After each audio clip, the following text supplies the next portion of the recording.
जय संतोषी माता की। स्वागत है आप सभी का हमारे चैनल पर। आज के इस वीडियो में आप सुनेंगे शुक्रवार के दिन सुनी जाने वाली संतोषी माता की कथा। तो अगर आप व्रत करते हैं तो अत्यंत श्रेष्ठ है, लेकिन अगर किसी वजह से व्रत नहीं भी कर सकते तो कथा अवश्य सुननी चाहिए। कथा सुनने मात्र से ही संतोषी माता की कृपा प्राप्त होती है और जीवन के कष्ट दूर होकर सभी प्रकार की मनोकामनाएं पूर्ण होती हैं। तो आइए आज आपको सुनाते हैं संतोषी माता के व्रत की कथा। एक बुढ़िया थी, उसके 7 पुत्र थे। 6 कमाने वाले थे, एक निकम्मा था। बुढ़िया माँ 6 पुत्रों की रसोई बनाती, भोजन कराती, पीछे से जो कुछ बचता 7वें को देती। परंतु वह बड़ा भोला भाला था, मन में कुछ विचार नहीं करता। एक दिन अपनी बहू से बोला, देखो मेरी माता मुझ पर कितना प्यार करती है। वो बोली, क्यों नहीं, सबका जूठा बचा हुआ तुमको खिलाती हैं। तो वे बोला, ऐसा नहीं हो सकता, मैं जब तक अपनी आंखों से नहीं देखूंगा तब तक नहीं मान सकता। तो बहू ने हंसकर कहा, ठीक है, देख लेंगे तो मान जाओगे। कुछ दिनों बाद बड़ा त्योहार आया। घर में 7 प्रकार के भोजन चूरमा के लड्डू बने थे। वह जांचने के लिए सिर दर्द का बहाना बनाकर पतला सा कपड़ा सिर पर ओढ़ कर रसोई घर में सो गया और कपड़े में से सब देखता रहा। 6 भाई भोजन करने आए। उसने देखा, माँ ने उनके लिए सुंदर सुंदर आसन बिछाए, 7 प्रकार की रसोई परोसी और आग्रह करके उन्हें जमाती रही और वे कपड़े में से सब देखता रहा। 6 भाई भोजन करके उठे तो माता ने उनकी जूठी थालियों से लड्डुओं के टुकड़ों को उठाया और एक लड्डू बटाया। जूठन साफ कर बुढ़िया माँ ने बुलाया, उठो बेटा, 6 भाई भोजन कर गए हैं, तू ही बचा है, उठ भोजन कर ले। वो कहने लगा, माँ मुझे भोजन नहीं करना, मैं परदेश जा रहा हूँ। तो माँ कहने लगी, कल जाना है, आज ही चला जा। वो बोला, हाँ मैं आज ही जा रहा हूँ। ये कहकर वह घर से निकल गया। चलते समय बहू की याद आई। गौशाला में वे उपले थाप रही थी, तो वहाँ जाकर उससे बोला, मैं परदेश को जा रहा हूँ कुछ समय के लिए, तुम संतोष से अपने धर्म का पालन करते हुए यहाँ रहो। तब वे बोली, पिया आनंद से हमरो सोच हटाए, राम भरोसे हम रहें, ईश्वर तुम्हें सहाय। देव निशानी अपनी देख, दरु में धीर, सुध हमरी न बिसारियो, रखियो मन गंभीर। वो बोला, मेरे पास कुछ नहीं है, ये अंगूठी है, ले ले, कुछ अपनी निशानी मुझे दे दे। वो बोली, मेरे पास तो कुछ नहीं है, बस ये गोबर से भरा हाथ है। इतना कहकर उसने उसकी पीठ पर गोबर के हाथ की थाप मार दी। अब बुढ़िया का बेटा चल दिया। चलते चलते दूर देश में जा पहुंचा। वहां पर एक साहूकार की दुकान थी। वहां जाकर कहने लगा, भाई मुझे नौकरी पर रख लो। तो साहूकार को जरूरत थी तो वो बोला, ठीक है। लड़के ने पूछा, तनख्वाह क्या दोगे? तो साहूकार ने कहा, काम देखकर दाम मिलेंगे। अब उसे साहूकार के यहाँ नौकरी मिल गई। सुबह सवेरे 7 बजे उठता और कुछ दिनों में दुकान का सारा लेन देन, हिसाब किताब, ग्राहकों को माल बेचना, सारा काम करने लगा। साहूकार के 7-8 नौकर थे। वे सब सोचने लगे कि ये तो बड़ा होशियार है। सेठ ने भी काम देखा और 3 महीने में उसे आधे मुनाफे का साझेदार बना लिया और वे 12 वर्षों में ही नामी सेठ बन गया। उधर मालिक सारा कारोबार उस पर छोड़कर बाहर चला गया। अब बहू पर बीती वो सुनो। सास ससुर उसे दुख देने लगे, सारी गृहस्थी का काम उससे करवाते, लकड़ी लेने जंगल भेजते। इस बीच घर की रोटियों के आटे से जो भूसी निकलती उसकी रोटी बनाकर रख दी जाती और फूटे नारियल के खोपड़े में पानी देते। इस तरह उसके दिन बीत रहे थे। एक दिन वह लकड़ी लेने जा रही थी कि रास्ते में बड़ी स्त्रियां संतोषी माता का व्रत करती दिखाई दी। वह वहां पर खड़ी होकर कथा सुनकर बोली, बहनों ये तुम किस देवता का व्रत कर रही हो और इसको करने से क्या फल मिलता है? इस व्रत के करने की क्या विधि है? यदि तुम अपने इस व्रत का विधान मुझे समझाकर कहोगी तो मैं तुम्हारा बहुत एहसान मानूंगी। तब उनमें से एक स्त्री बोली, सुनो, ये संतोषी माता का व्रत है। इसको करने से निर्धनता दूर होती है, दरिद्रता का नाश होता है, लक्ष्मी आती है, मन की चिंता दूर होती है, घर में सुख होने से मन को प्रसन्नता, शांति मिलती है, पुत्र को पुत्र मिलता है, प्रियतम बाहर गया हो तो जल्दी आ जाता है, कुंवारी कन्या को मनपसंद वर मिलता है, राजद्वारे में बहुत दिनों से मुकदमा चल रहा हो तो खत्म हो जाता है, सब तरह सुख शांति हो, घर में धन जमा हो, पैसा जायदाद का लाभ हो, रोग दूर हो जाए और जो भी मनोकामना हो सब इस संतोषी माता की कृपा से पूरी हो जाती है। इसमें संदेह नहीं है। वे पूछने लगी, ये व्रत कैसे किया जाता है, ये भी बताओ। तो वो बड़ी कृपा हो गई। स्त्रियां कहने लगी, 1.25 रुपये का गुड़ चना लेना, इच्छा हो तो 55 का लेना, फिर 51 का, अपनी सहूलियत के अनुसार जितना हो सके सवाया लेना, 1 लेना, इससे भी ज़्यादा शक्ति और भक्ति अनुसार सवाया लेना। हर शुक्रवार को निराहार रहकर कथा कहना सुनना, बीच में क्रम नहीं टूटना चाहिए, लगातार नियम का पालन करना। सुनने वाला कोई ना मिले तो घी का दीपक जलाकर उसके आगे जल के पात्र रखकर कथा सुनना, परंतु नियम नहीं टूटना चाहिए। जब तक कार्य सिद्ध ना हो नियम पालन करना और कार्य सिद्ध हो जाने पर व्रत का उद्यापन करना। 3 महीनों में माता पूरा फल प्रदान करती है। यदि के किसी के खोटे ग्रह हो तो भी माता 1 वर्ष में अवश्य काम सिद्ध कर देती है। कार्य सिद्ध हो जाने पर उद्यापन करना चाहिए, बीच में नहीं करना चाहिए।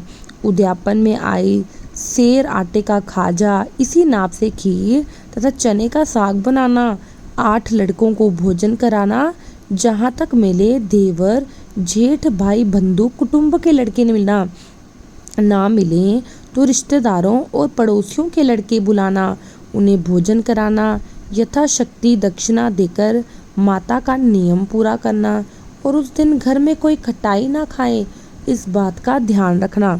ये सुनकर बुढ़िया के लड़के की बहू चल दी। रास्ते में लकड़ी के बोझ को बेच दिया। उन पैसों से गुड़ चना लेकर माता के व्रत की तैयारी करके आगे चले गई और सामने मंदिर देखकर पूछने लगी, ये मंदिर किसका है? तो सब कहने लगे, ये संतोषी माता का मंदिर है।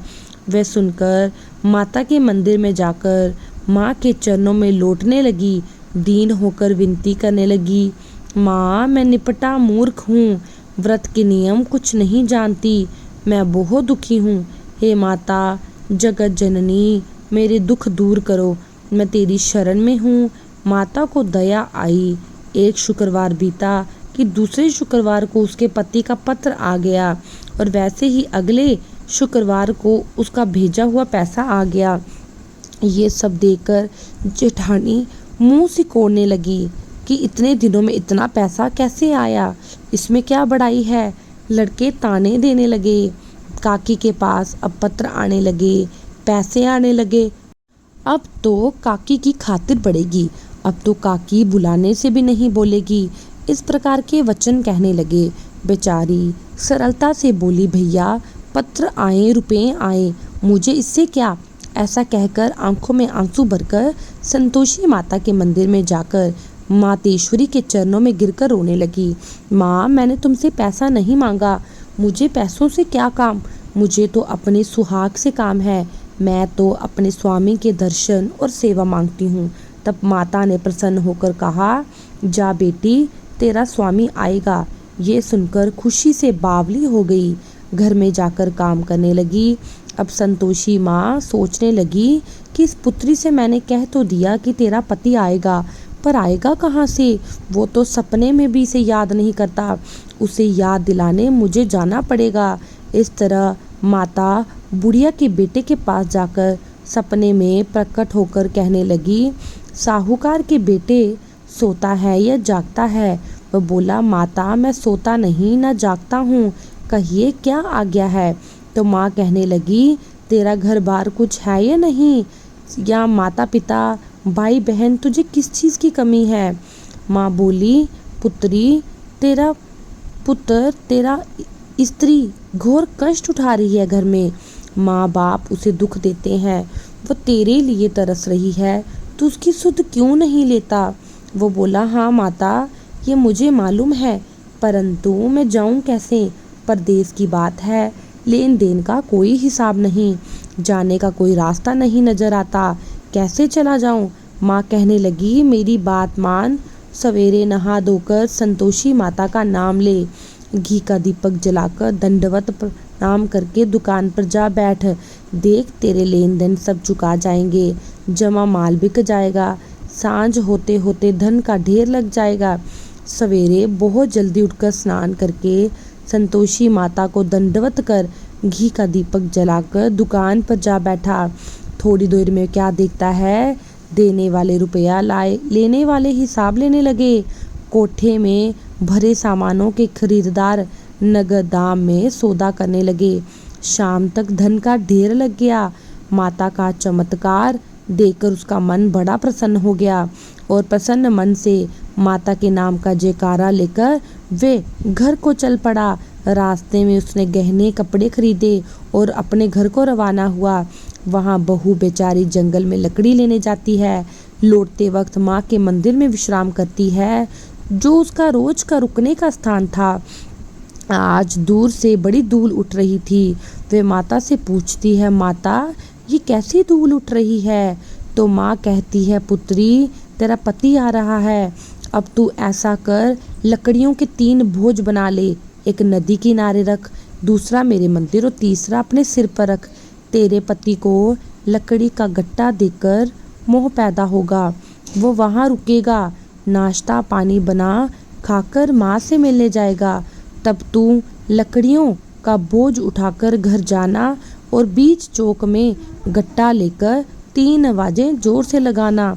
लो सासू जी, लकड़ियों का गट्टा लो, भूसे की रोटी दो, नारियल के खोपड़े में पानी दो, आज कौन मेहमान आया है। माँ की बात सुनकर बहू बहुत अच्छा माता जी कहकर प्रसन्न हो लकड़ियों के 3 गट्टे ले आई, एक नदी के तट पर, एक माता के मंदिर में रखा। इतने में ही मुसाफिर आ पहुंचा। सूखी लकड़ी देख उसकी इच्छा हुई, अब यहीं पर विश्राम करेगा, भोजन बनाकर खाकर गांव जाएगा। इस प्रकार भोजन बना विश्राम कर गांव में गया। सबसे मिला। उसी समय बहू सिर पर लकड़ी का गट्ठा लिए आती है। लकड़ी का भारी बोझ आंगन में डालकर जोर से 3 आवाजें देती है। लो सासू जी, लकड़ी का गट्टा लो, भूसे की रोटी दो, नारियल के खोपड़े में पानी दो, आज कौन मेहमान आया है। ये सुनकर उसकी सास बाहर आकर अपने दिए हुए कष्टों को भुलाने हेतु कहती है, बहू, ऐसा क्यों कहती है, तेरा पति आया है, आ बैठ, मीठा भात खा, भोजन कर, कपड़े पहन। इतने में आवाज़ सुनकर उसका पति बाहर आता है और अंगूठी देकर व्याकुल होकर माँ से पूछता है, माँ, ये कौन है। तो माँ कहती है, बेटा, ये तेरी बहू है, आज 12 वर्ष हो गए जब से तू गया है, सारे गांव में जानवर की तरह भटकती फिरती है, घर का कामकाज कुछ नहीं करती, 4 समय आकर खाती है, अब तुझे देखकर भूसे की रोटी, नारियल के खोपड़े में पानी मांगती है। वह लज्जित होकर बोला, ठीक है माँ, मैंने इसे भी देखा, तुम्हें भी, अब मुझे दूसरे घर की चाबी दो, मैं उसमें जाकर रहूँगा। माँ ने कहा, ठीक है बेटा, जैसी तेरी मर्जी। ये कहकर माँ ने चाबी का गुच्छा पटक दिया और उसने चाबी लेकर दूसरे कमरे में तीसरी मंजिल के ऊपर था जो उसे खोलकर अपना घर का सारा सामान जमाया। एक दिन में ही वहाँ राजा के महल जैसा ठाठ बांट बन गया। अब क्या था, दोनों पति पत्नी सुखपूर्वक रहने लगे। इतने में अगला शुक्रवार आया तो बहू ने अपने पति से कहा कि मुझे माता का उद्यापन करना है। पति बोला, बहुत अच्छा, खुशी से करो। वे उद्यापन की तैयारियां करने लगी।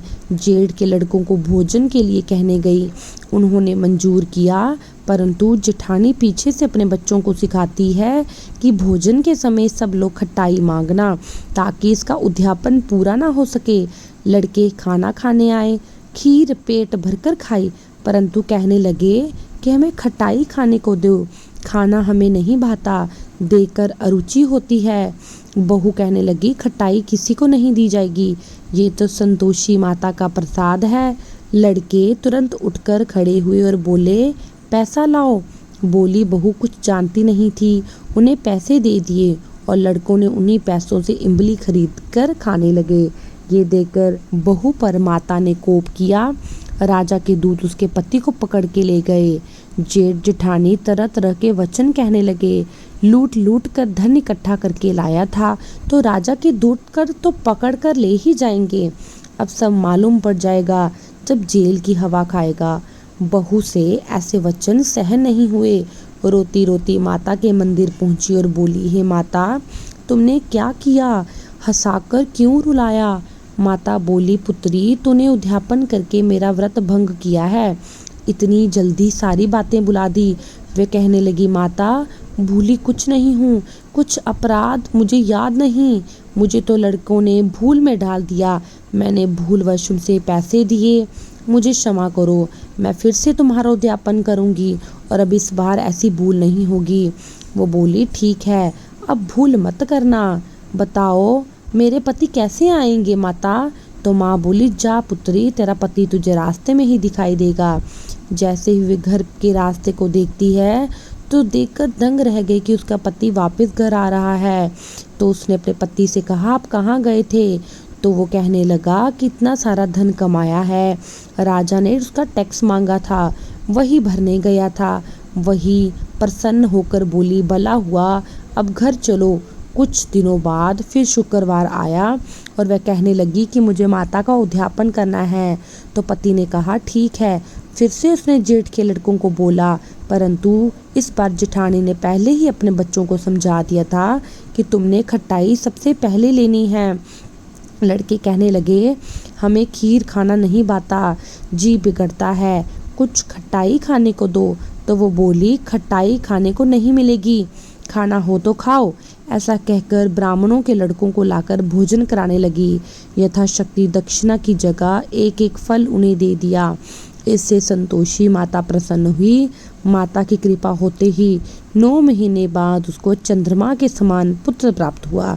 अब वह पुत्र को लेकर प्रतिदिन माता के मंदिर जाती।